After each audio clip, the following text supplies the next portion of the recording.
Yo guys, what is going on? JPS back for another video, along with Winston Churchill. And today I'm going to be talking about some of the shocks I experienced from visiting the UK for the second time. I spent 2 weeks in Germany prior to spending 2 weeks in Britain, where I went around England and a bit of Scotland and saw Britain for the second time. So there were a lot of things I experienced that I wasn't expecting, and I'm going to talk about those in this video. Now I have a European country to compare my experiences in Britain to, which I can't say the same about my trip last year. I want to take a second to remind you guys that most of the opinions formed and communicated throughout this video are based on anecdotal evidence, and to take anything I say with a grain of salt because, again, my experiences in Britain are going to be very limited based on the fact that I haven't even spent a month in time there in total. And I have never been there for more than 2 weeks. There's only so much you can see and do in that amount of time. Hopefully I'll be able to get a more in-depth experience in the future.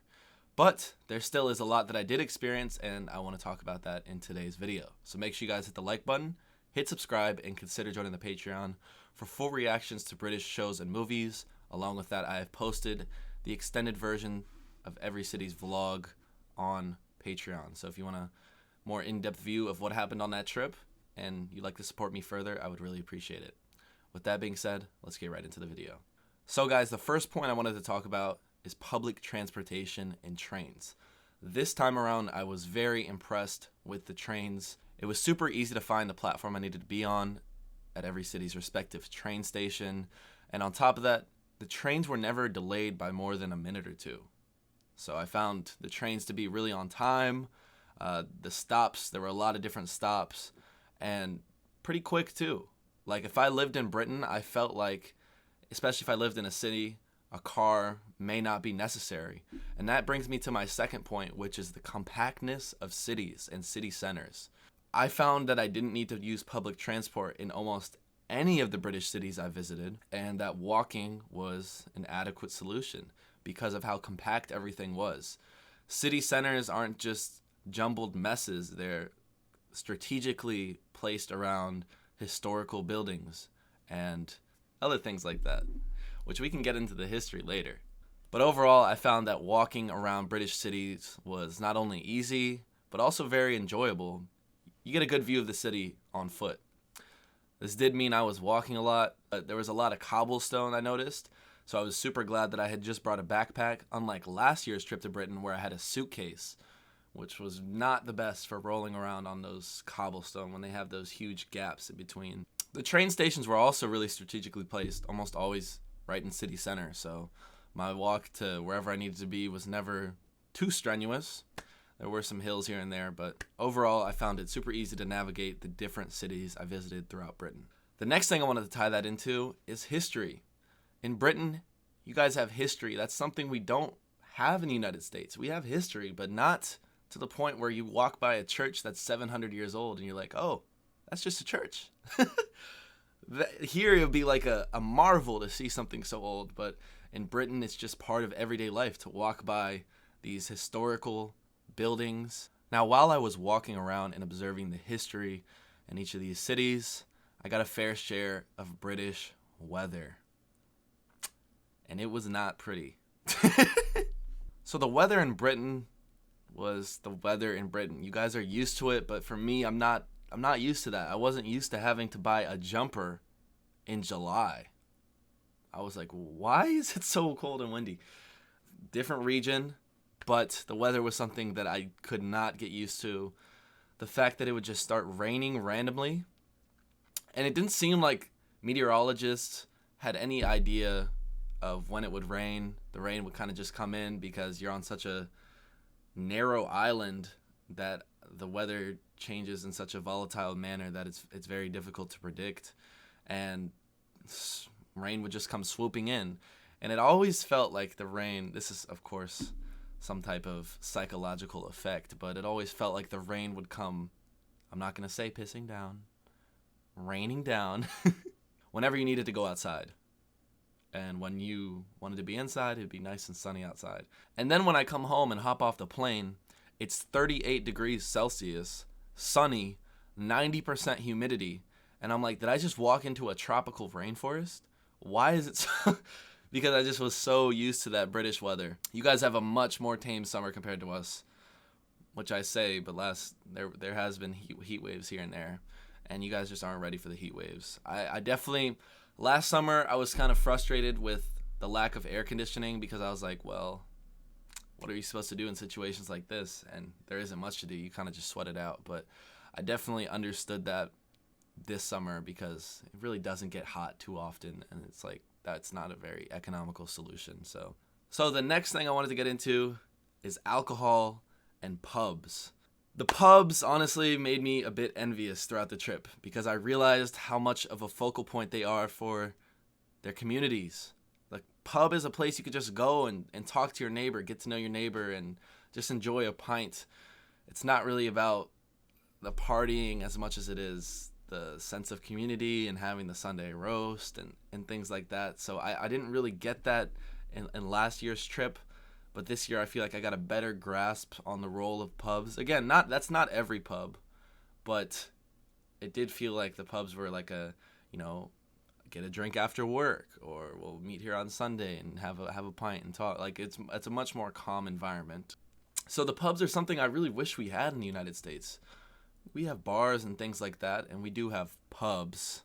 They're Americanized Irish pubs, but we don't really have a pub in every community, and I think that's something I definitely miss out on here is the sense of community, especially where I live. And that's something that's shared across the country. We're just every man for himself. We have huge properties, everything's spread out. Not everyone has a huge property, of course, but that's the whole American dream, right? Is to live in a suburban neighborhood with your property, your garage, your truck, your family, your dog. That's a typical American family, and most Americans would agree with that, which is unfortunate. But along with the pubs being a bit more tame, the Brits certainly were not very tame with alcohol throughout the trip, especially in cities like Newcastle, where there was a police woman or man on every corner literally, because of how rowdy they got and how many fights there were. So Brits definitely get pissed. There's definitely people who drink within their limits, but there's a lot of people who don't drink within their limits and who get absolutely wasted. And it's just, I think it's just the British nature, sometimes. And I'm not saying everyone gets messed up, but there were a lot of people who were pretty drunk, more drunk people than I was used to. The Brits just like to party. I get it, You're on a little island. What else is there to do? To get drunk. I mean, it's not like it's different in other places. It's just your drinking age is 18, so it's a lot easier to get drunk.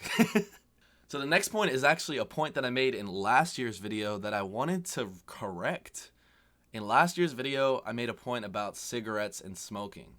I said that smoking in Britain, especially among younger generations, was much worse than I was used to in the United States. And while I'm not sure about the metrics, I don't even know if there's a point in checking it because I'm sure it's different among different sources and it's been updated and this, that, and the third. I do know that the cigarette smoking in Britain is not nearly as bad as the cigarette smoking in Germany. And this is why visiting another European country gave me a much different perspective on Britain in certain aspects, because you get to see what they're doing and be like, well, what they're doing is not nearly as much as that. So there was a lot less cigarette smoking in Britain than I expected. Was there still cigarettes? Yes. But among younger generations, when I went out to bars and nightclubs and things, cigarettes were not the main choice. Rather, they've been replaced by a substitute, which is vaping. And vaping was enormous among kids my age that I saw in Britain.